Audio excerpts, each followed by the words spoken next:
Welcome to the first show in the Stephen Conway live series, where I'm going to be interviewing today Hazel Morgan. We're going to be talking about health and in particular inflammation, which has been an issue that Hazel has suffered from, I have suffered from, and I know that many people out there do suffer from. Just to explain to the viewers at home, Hazel is actually my wife, which makes it even more appropriate that she is the first guest. And one of the reasons why we're doing this one as the first video is because so many people come to Hazel and ask her for advice as to what could they be doing. They're suffering from similar symptoms, they're having similar issues, and they want to know what she has done in order to heal her life. So with no further ado, hello Hazel. Hello Stephen. How are you doing? I'm very well, thank you. Good. So a little bit about yourself. Hazel, tell us what's your story? Okay, my story is if we go back, teenage years, very strong, very fit, very healthy. 20s, had acne, rosacea, well, acne to start off with. I went to see the doctor and then saw a specialist, and I said, is there something else I can do? And she's like, there's nothing else you can do. Don't bother cutting anything out. Just take the antibiotics. And what year would we be talking here? So just to get an idea early of... 20s. So you're in your... 49. And so therefore you we're talking 1980s, is that right?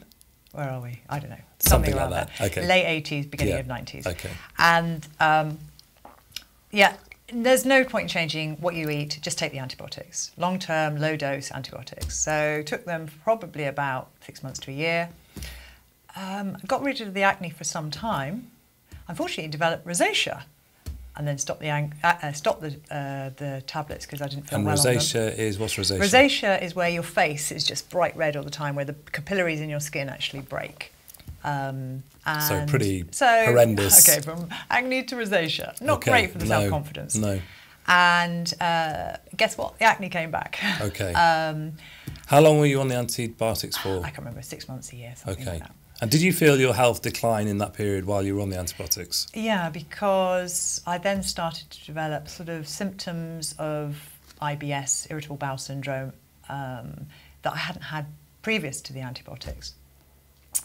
Anyhow, carried on through life and everything into my early 30s, and was actually had felt tired, more acne, more rosacea, bloating, just feeling genuinely run down the whole time, and looking quite pasty all the time. And it was only when I did a Tony Robbins event when I was 35 that they diagnosed that I had lead, cadmium and mercury poisoning from my paints. Wow. So had you not been on that course, you would never have found that out? Well, yeah, exactly. Wow. So spent the next year detoxing my system in order to remove all the heavy metals. And within probably 3 or 4 months of doing so, felt so much better. And guess what? No more acne, no more rosacea. Okay, so you thought, I'm onto something. I'm onto something, okay. Exactly. It's actually where I met you as well on that course. Yeah. Thank you, Tony Robbins. And this was now about 13, 14 years ago. And my energy came back. I started to feel really amazing. And, time went by. I'm busy back in my studio painting. I'm not worried about using my materials because I've got rid of all the toxins out of my studio and feeling amazing. And we have our first child at 40, our second child at 42. And everything's pretty hunky-dory. About 11... When you say 40 and 42, you were 40 and 42. I was 30 and 32. Yeah, right. 1 year younger, older than I am. And 1 year younger. And so about 11 months after Lucy was born, suddenly felt utterly exhausted and was on the sofa, on the bed, couldn't get out of bed. And if I did, my feet felt like I had a bag of marbles in my feet. I had aches in my joints, particularly my knees and my feet. And was passed over by one doctor saying, "It's your age, darling." But that wasn't good enough for me. That's, I was already doing quite a lot of nutrition and knew that this was not just feeling tired. There's a whole difference between feeling tired and being utterly fatigued and exhausted. Saw a specialist around my knee area, and he was like, well, I think there's a torn meniscus. This went on for about a year to a year and a half. And I was like, but I ache everywhere. It's like my feet, I feel exhausted. And after about a year, I thought, you know what, I think you're in the wrong department. You should be in rheumatology. Oh, this is the same doctor? Yeah, so I see, not the same doctor who said, oh, it's your age, dear. This is a specialist. Okay. In joint issues. Okay. And so see the rheumatologist, he does all the blood tests and then sits me down and says, I'm terribly sorry, but you have something called ankylosing spondylitis, which is a form of rheumatoid arthritis. Affects all the joints, but specifically the neck area, where basically the bones all fuse and crumble. Was that a huge shock? Actually, my answer was, yay, woohoo! I've actually found out what I've got, and now I've found out what I've got, I will cure myself of it. Okay. They must have looked at you in a... Did you say that to them? I did. Okay. I was like, woo! And he was like, that's not the normal answer I get. I've just told you your neck's going to crumble and you're jumping for joy. Yeah. Let's get the... You're in the wrong department again, actually.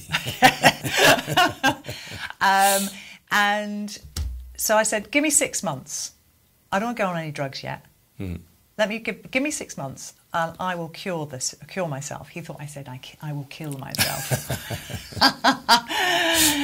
Anyhow, 6 months comes around and I skip into the room and slam a load of papers on the table and go, this is what I've done. Okay. How did they react to that? So by this stage you'd seen yourself improve dramatically. Okay. Dramatically. And as a percentage, what kind of percentage in terms of, let's say 100% is perfect health, 0 you are where I was. Right. I would say I was probably at about 70%. Okay. So dramatic difference. Dramatic difference. Okay. And when you went in there, did you have anything to back up your... I mean, obviously they could probably see your improvement, but as doctors are seeing so many people, they probably can't remember what you looked like when you first came in. So, was there incredulity, or was there them going, I can't quite remember what you were like, so actually I don't know whether there is any difference? No, because you have to actually fill out sheets that you answer questions to. So daily, do you feel from 0 to 10? Right. So I was scoring sort of 8s and 9s, and then suddenly I'm scoring maybe 0s, 1s and 2s in pain and what have you. Okay. So, but that's my interpretation of it. So they could, yes, absolutely, okay. Absolutely. Placebo effect and all that. Yeah. Right. Yeah. Okay. Oh, I think this is just my interpretation. Is they've come up with something that works, methotrexate and drugs. And when I've questioned them on it, their answer is not enough tests have been done in the area of nutrition in order for us to roll this out to the general public. Their comment. The challenge is those tests are not being done. So I'm my own test. Yeah. I'm quite happy to be a guinea pig, as is several of my other friends, and now lots of people are now being their own guinea pig and going, okay, if I make these adjustments, how do I feel? And that's what you have to go on at the end of the day. Am I right in saying as well that doctors have very little training in nutrition? Is that right? Yeah, 2 days or something out of the whole, 7 years or whatever it is. Yeah. Okay. So, and my doctor's confessed, he says, I'm not a nutritionist. I can't give that advice because I don't know myself. Okay. Very honest of him. Yeah. And he actually encouraged me to go and speak to a local group of NRAS, actually. Okay. And this is even though the father of medicine, Hippocrates, have I got that right, said that let food be thy medicine and medicine be thy food. Is that correct? Yeah, but that's not how... I suppose that how I look at the NHS and the doctor's service and everything like that. Medical emergencies, amazing. But what we've seen over the last 20 to 30 years is an increase in autoimmune diseases, environmental diseases, not accidents, not certain diseases are coming about because our environment has changed, And doctors, when they were studying, weren't set up for that. And so what happens is there's catch-up at the moment. And I don't know how long it's going to take, but I'm not going to sit on the fence and take drugs until that happens. Yeah. So I think we're in catch-up where probably now doctors are being trained in a different way.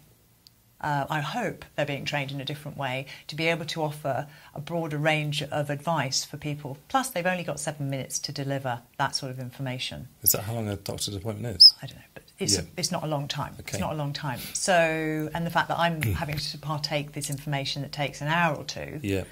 you know, an NHS doctor or an American doctor hasn't got the time in order to be able to do that. Yeah. And if they haven't been trained in that area, Yeah. they don't have that know-how either. So I'm not professing to know everything. All I'm saying is I've done something for myself and now I've rolled it out to quite a lot of people. We can't promise it's going to work for somebody else. No, we can't promise This anything. is not a promise of a cure. You're not a doctor. This is not us trying to say this is what you should do or shouldn't do. This is purely, this has worked for you. If this video resonates with you at home and what you're hearing and what you're about to hear, is something that gets you excited, then try it out. Is that what you're basically saying? Yeah, absolutely. Great. Absolutely. Okay. And I think we have to all take responsibility because one of the challenges I think that the modern day people we have now is because we're not taking responsibility. Yeah. So I want to talk about the scourge of what's going on in terms of, you know, the NHS is at breaking points. We read that every single day in the press. The kind of things that people are suffering from, and you can add to this list, but we're talking obesity, we're talking aches and pains, we're talking arthritis, we're talking chronic fatigue, we're talking, in my case, foggy headedness, depression, anxiety, stress, you know, and so on and so forth. There are a whole list of issues. And from what you're saying, and from my experience, we're saying that all starts in the gut. If you have an unhappy gut, then you're going to have these kind of symptoms coming on. Is that effectively what you're saying? Yeah. All that I've researched and what I find is that the gut and the lungs is where the outside world meets our inside world. And if the lining of the gut or the lungs is somehow impaired in some way, particles of what the food you're eating or what have you, toxins or what have you, are getting into the bloodstream and causing an imbalance. And that imbalance often shows up as inflammation.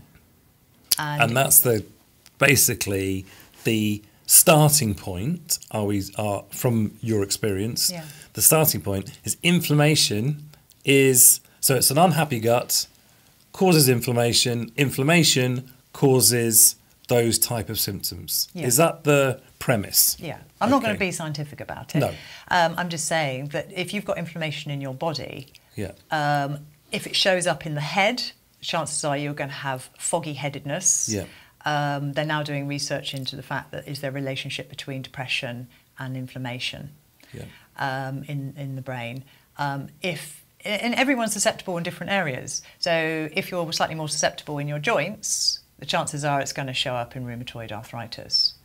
If you're susceptible to weight gain and you're eating a lot of sugar-based foods and everything like that, you turn more into an apple shape and things because the inflammation is sitting as visceral fat around your organs. And so it's showing up in many different ways. It can be affecting people's eyesight. So if you like, the hub of inflammation covers many different things, which makes it a nightmare for a doctor to diagnose what is the problem.